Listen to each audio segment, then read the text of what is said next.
Welcome, welcome, welcome. Hi, guys. And Chris, welcome to you, mate. And we've got a special guest as well, haven't we, sir? We have indeed a very special guest. Yes. Would you like to introduce him for us? Well, we are joined by the man who almost pulled off the Skybowl. Yeah, Colin Andrew is here to join us. Welcome, Colin. Welcome. Thank you very much for inviting me. Thank you. What can I say? Glad to be here. Yeah, so close, Colin. So close, mate. Yeah. Close, again closer. Yes. So take us through your thoughts then when you were planning, Colin. What was sort of going through your head other than, oh my God, here we go again? Well, Conrad's excellent coach, and he attacks the deep zone and the run flat, and his special teams is the best. It's just awesome. So the plan was to pretty much stop his special teams running riot. So rightly or wrongly, a few seasons ago, got a kicker and put him to 60 strength, and he gets a lot of touchbacks when he kicks off. So that kept pretty much Conrad in his own half for most of the game, that was my prime aim, and then just try and stop his run game. My cornerbacks were all right. I just left them to do what they have been doing all season, and just hoped I could stop his run game. So I didn't do too bad at any of those things, I didn't think. No, it was bloody close. So, Colin, what did you think when that final kick? Well, did the computer get thrown out the window? No, it probably got thrown out the window on the third interception and the second fumble. I'm like, Jesus, what have I got to do? Yeah. And when I think Conrad fumbled it, I intercepted it. So I threw an interception late on in the game, 55 minutes or something like that. And then Conrad was in field goal range, and we managed to sneak a blooming fumble. And then we just didn't go anywhere, punted the ball, and he just moved it back 30 yards for a touchdown with a minute. Let me have a look over there. A minute and 10 seconds to go. And I moved the ball 80 yards in less than a minute. Yeah. So I thought I'd already lost then. The computer was out the window because of all these intercepts. My first play of the game was an intercept. And I just moved the ball tremendously down the field. And I'm like, oh my Lord, I don't believe it. And then he missed it. And I just thought, well, it just about summed up the game. Everything that could have gone wrong. But yeah, it's very difficult to win games when you have 6 turnovers. But when you have 6 against Conrad, it's blooming nigh on impossible. Yeah, he's got a very good defence. That was at 58, 40 seconds was when Conrad scored, and then, as you say, you just marched all the way down, and you must have been rubbing your hands together. Started in your own 20 because he gave you a touchback, I think, didn't he, as well? He did. Yeah, and then you get all the way down there. 16 yards. No. Yeah, if it had been a blocked field goal, I'd have gone, well, he's blocked an extra point between him at home. But I've lost again this time. I've lost on the last kick of the game. But who knows what extra time? What he's beat me in extra time before, so it was an exciting game. Exciting game. Probably one of the best games I've actually seen in Gridiron, to be honest. Watching the play-by-play was unbelievable. What did you think, Chris? Because you said the same to me off air. It's like, oh my God. No, it was. I mean, you just didn't know which way it was going to go. I mean, obviously at the very end, when Conrad took the lead with no time left on, you thought that was it. There was no way you could have anticipated that you were going to move the ball all the way down the field goal. And at that point, I'm thinking, yes, we've got overtime. We've got overtime. And I got to be honest, I think my jaw dropped with the extra point. Yeah. It was so disappointing. It had been such a brilliant game. And for it to end that way, it was, I mean, God knows how you felt, because I was gutted. Well, I did, but that was my first reaction, gutted. I was just point you didn't go for the 2-point conversion to win the game. Well, I have been looking at my game plan to wonder that it wouldn't do that. It'll only do that when you're 5, 8, and another odd number behind. I don't think it'd do it just to sneak the win. Although it couldn't have got any worse, could it? But it was a great game. The thing is, it had everything, didn't it? It had everything that you wanted in a game, because you both drove the ball, yeah. You both made stops. There were turnovers. I mean, obviously you had more turnovers, but the way it twisted and turned, and you didn't know which way it was going to go, right to the very end, yeah. And I'm praying for overtime because I'm enjoying it that much, which I can't say I've done with any other game I've watched. Yeah, I'm looking forward to overtime, and then it just ended. Yeah, and that that was that kind of that. I'd start, funny enough, which I'd never done before either. I stayed up waiting for the game to come on. Right. Yeah. Because obviously I've been working nights and stuff, so I'm getting quite used to that now. And I thought, right, I want to see this game before anybody else sees it. I want to see this game, and I waited and I waited and I waited, and in the end I fell asleep. Because I don't know what time it eventually came online. They didn't do it on Monday night. I think they did it on Tuesday sometime. Yeah. It was well late because I'd actually been sitting waiting for it to appear. Yeah. But I was like, the other thing it must have pleased you though was you still managed to shift the ball quite a bit, didn't you, Colin? Even though we all knew where the ball was going, who it was going to, etc., etc. Yeah. I mean, it didn't really stop your you limited it. No, the first game, the pre-season game we played, and I think Escobar put up over 300 and something yards. Yeah. So I knew his linebackers, his short zone was particularly needed strengthening, and I saw some of the coaches that he brought in. It turns out that I think somebody else bought the motivation coaches, so he didn't get one. So it wasn't a plan; it was just it happened. But he bought a really expensive linebacker coach to G up his linebackers. I noticed he was, so I knew we had a really weak linebacker array, but also I noticed he was attacking the run line a lot, and that was all the run line was his favourite place to go rather than the run wide, run flat. So we moved it all right. The wide receivers did the job as well. I think we got a 60-odd yard touchdown in there as well, which is always nice. We didn't just leave it all to Escobar, but it's not quite enough. I'm getting closer. Surely next year it must be your year. I've lost in extra time at home, and now I've lost the last kick of game away from home on a level, so no home field advantage, no anything. Just equal play. So, we're nearly there. Yeah. Well, you also got, was it the 4th youngest starting lineup, I think, or something like that?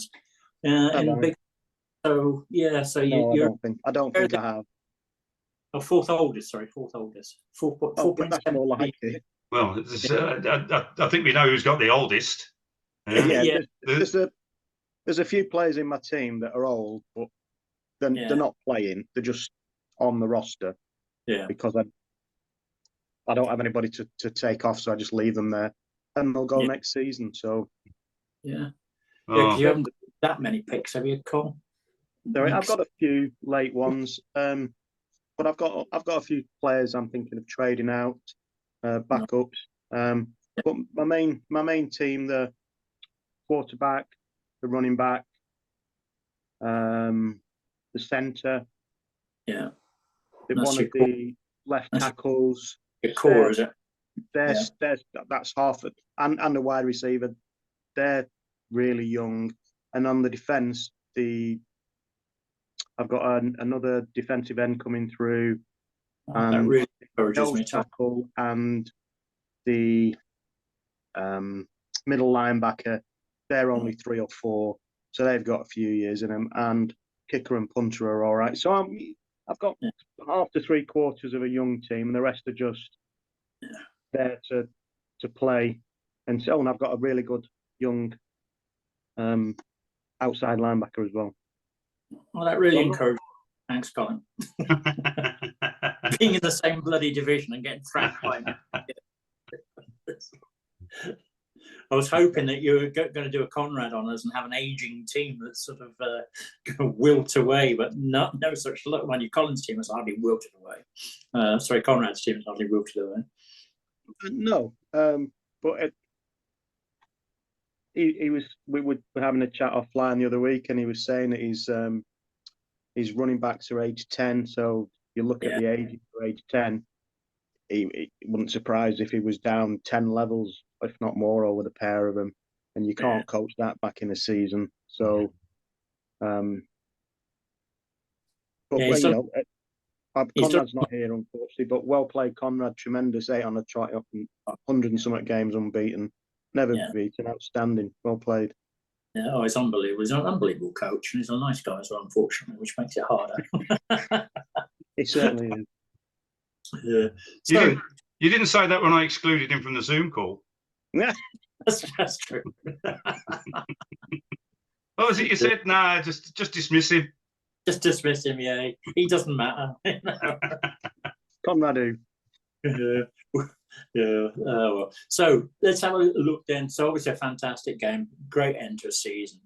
Let's have a look though at, because the thing that surprised me a little bit this season was, see if you looked at the playoffs, how many new coaches there were in the playoffs. So what do we think the future holds for Big Sky in general, shall we say? Well, you've got to say it's promising, not for coaches like me who are stuck down the bottom, but in terms of everything else, to have so many good new coaches come through and play as well as they are, coaching as well as they are, you know. And let's face it, it's you want that level of competition. I mean, says he with the 4th overall draft pick, but there'd be no fun in it if you didn't have that. If you didn't have people who took it seriously and wanted to compete. Yeah.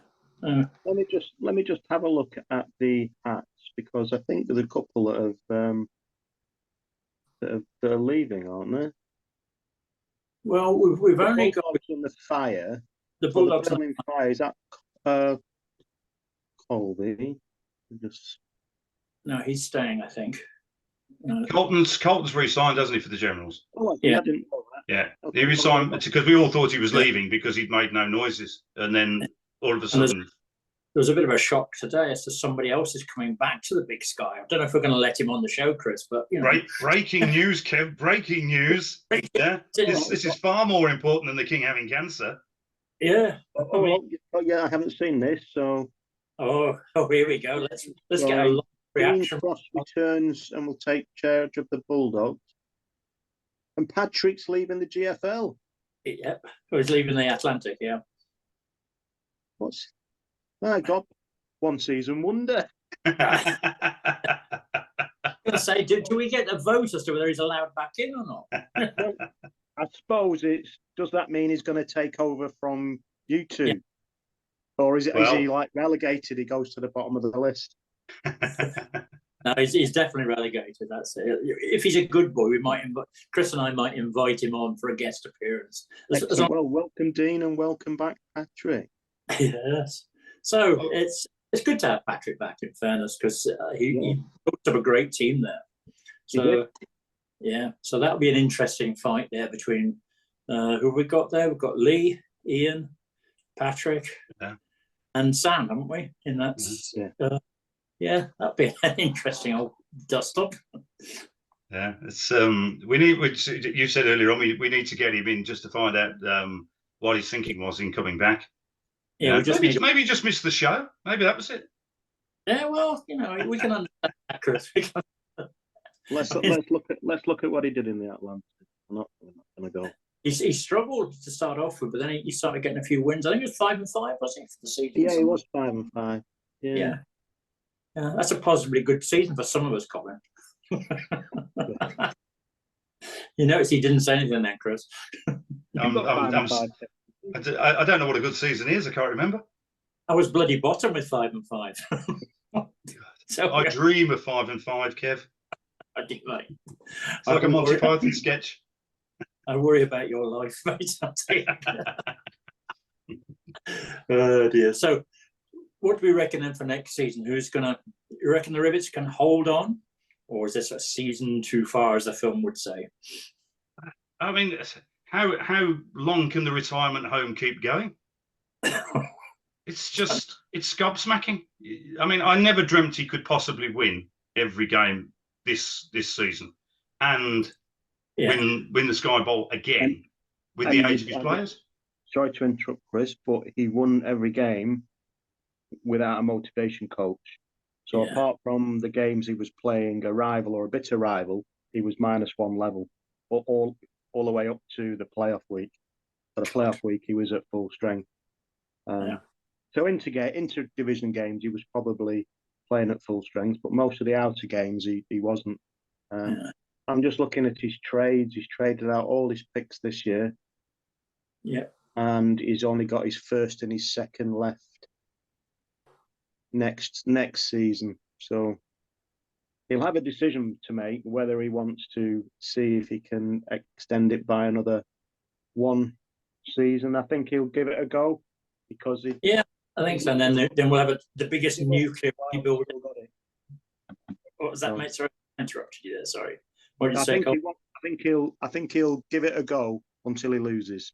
Yeah. If I was in that position, I would try and keep the streak going for as long as you could, rather than just leave it and trade everything away. But you never know. That if Conrad was there, we could have asked him.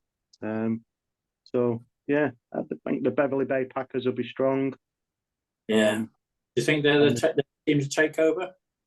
I'm thinking the Generals looked okay when they played the Packers, but they were outclassed by the Rivets as most of us are.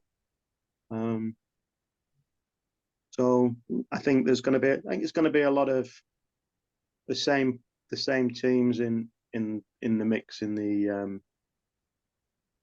VFC. I mean, you're going to have the Surfers, the Maroons, the Eagles, the Packers. They're all going to be thereabouts, probably. And the Surfers. I think Gary was saying that he's probably 1 or 2 seasons off a decent side. So perhaps the Surfers and the Maroon will step up a bit. Yeah, and going across the LFC. Well, as you said, I think Ian. I'm sorry, please go ahead. I was going to say, Ian with the Phoenix to step forward. Patrick with a fire could cause problems there. Depends what Ben does. We've got 2 Bens, in fact, haven't we? With the Weasels and the Sharks. It's like it seems to be sort of. I know it's yourself and Conrad again. For the bowl this season, but I think a lot of teams are catching up. Because that's my impression, is that the competition is getting quite hot now. Certainly for playoff places and stuff like that. Whereas you can almost beginning of the season pick out who's going to do what. Yeah. I think there are some very dangerous teams in there. I think it's the surprise has been the new coaches, though, isn't it? It's how well they've done straight off the bat that's been the surprise. Yeah, agree. You can't. I don't think any of us really expected them to do as well as they've done. Yeah. It was interesting when we had Ian on, because he was sort of saying that his mentor. So I think, if I'm correct, that most of the new coaches have got good mentors behind them, as it were, which is a very, very sensible way of coming into the game.